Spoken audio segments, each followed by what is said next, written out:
আমার চ্যানেলে আপনাদের স্বাগত। আজকে আমি এসরের ডালনার রেসিপি নিয়ে আপনাদের সামনে আসছি। এই রেসিপি বানানোর জন্য এখানে আমি একটা এসর নিয়েছি।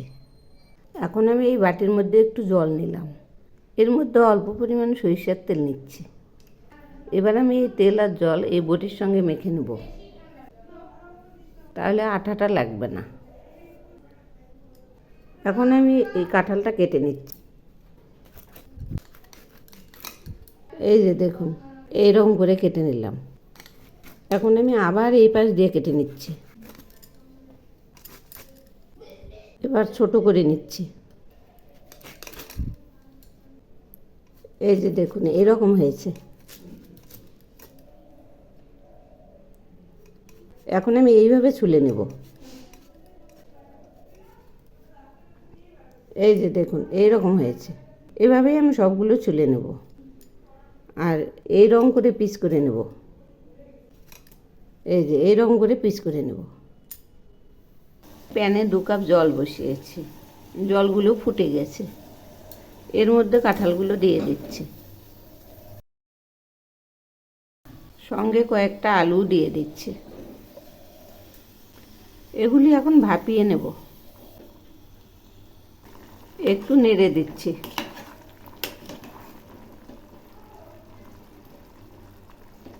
ভাপানো হয়ে গেছে, এবার নামিয়ে নিচ্ছি। এখন আমি এসরগুলো ছেঁকে নিয়েছি। এবার আমি এর মধ্যে দিচ্ছি স্বাদ মতো লবণ, দিচ্ছি পরিমাণ মতো হলুদ, আর দিচ্ছি 1/2 চামচ চিনি। এবার আমি দিচ্ছি 2টো পেঁয়াজ বাটা, সেই সঙ্গে দিচ্ছি গোটা একটা রসুন বাটা।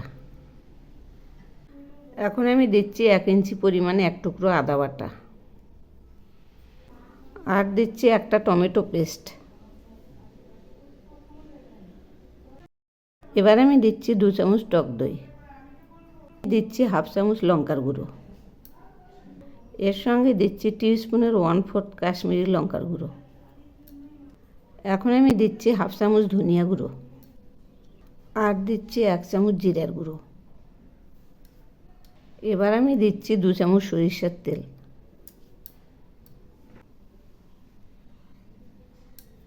এগুলি এখন মেখে নিচ্ছি। এরকম করে হাত দিয়ে মেখে নেব। দেখুন, একদম মাংসের মতো হয়েছে। এবার কড়াই বসিয়েছি। কড়াইয়ে ছোট 1 বাটি সরিষার তেল দিলাম। এখন আমি দিচ্ছি 2টো তেজপাতা, আর দিচ্ছি 2টো সাদা এলাচ।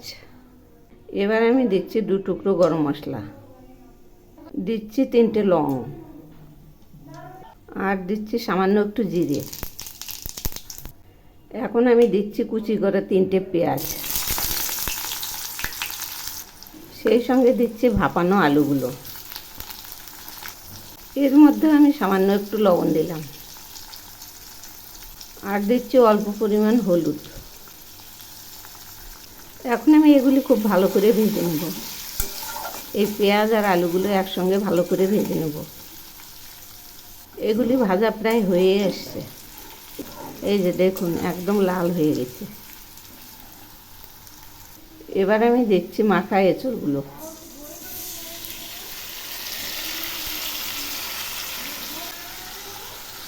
এখন আমি এই এঁচড়গুলো মাংসের মতো করে কষিয়ে নেব।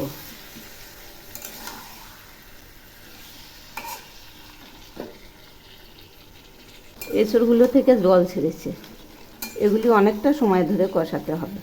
এই রান্নাটা মাংসকেও হার মানাবে, এত টেস্টি।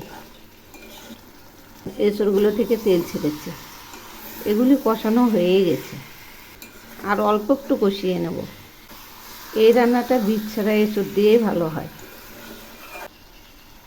কষানো কমপ্লিট। এখন আমি এর মধ্যে অল্প পরিমাণ জল দিয়ে দিচ্ছি। এবার আমি নেড়ে দিচ্ছি। এই যে দেখুন, কালারটা কত সুন্দর হয়েছে। এগুলি একদম মাখা মাখা হবে, ঠিক কষানো মাংসের মতো হবে। আবারও একটু নেড়ে দিচ্ছি। এই যে দেখুন, গ্রেভিটা কত সুন্দর হয়েছে। এগুলি আরও মাখা মাখা হবে। রান্নাটা এখন প্রায় হয়েই আসছে। এবার আমি এর মধ্যে দিচ্ছি গরম মশলা বাটা, সব শেষে আমি দিচ্ছি 1 চামচ ঘি। এবার নেড়ে চেড়ে নামাবো। এই যে রান্নাটা নামাচ্ছি, দেখুন না কত সুন্দর হয়েছে। এভাবে একবার বানিয়ে খেয়ে দেখবেন, অসাধারণ টেস্ট। একবার খেলে ভুলতেই পারবেন না, এত টেস্টি।